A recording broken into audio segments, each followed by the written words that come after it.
Welcome back to Clunker Resurrection Garage. Today we're going to tackle the brakes on the Camaro. Well, at least the rear brakes. You know, the worst ones, drum brakes. Brakes that everybody hates doing. When I'm driving down the road, it's got a lot of squealing going on until I tap the brake pedal, then it stops. When I was working on the wheel seal, I noticed the one drum was hard to get off because the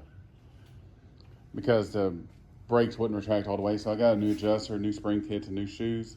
So without further ado, let's get her jacked up and get started.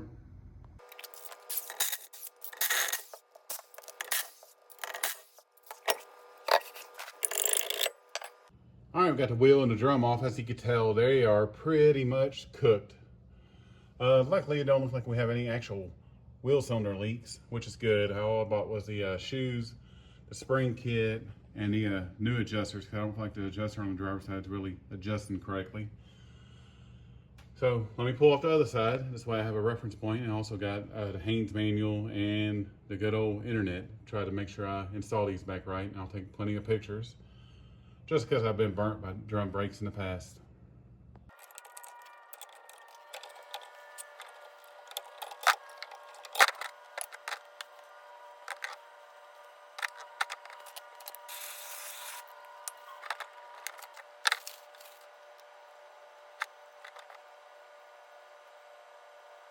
After a little bit of cussing, a little bit of blood, we got the passenger side done.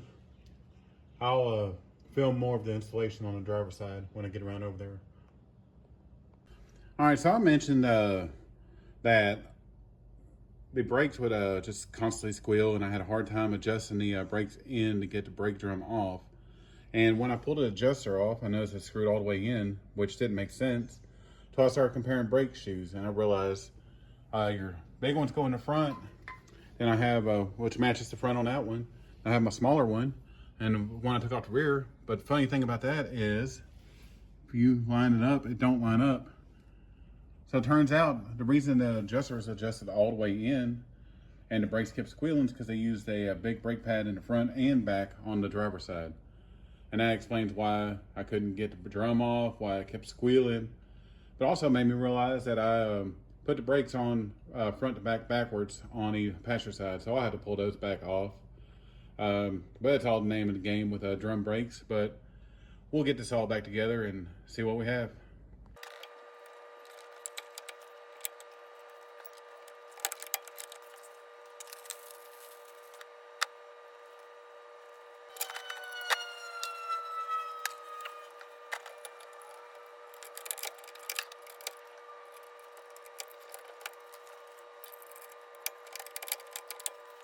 Anyone that's ever worked on older cars before knows the curse that is drum brakes on the rear of these things. So that said, earlier I misspoke. I said the big brake pads or brake shoes go in the front and the small go in the rear.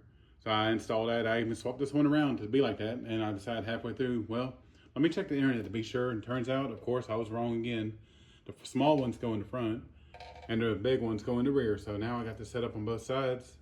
And just so I don't get no hate, I did replace the one broken wheel stud. I'm gonna get the freshly painted drum put on there. Looks a lot better. Hopefully you'll be able to see that through the wheel. We'll see in a minute. Let me go ahead and bolt the wheel up and see how that looks.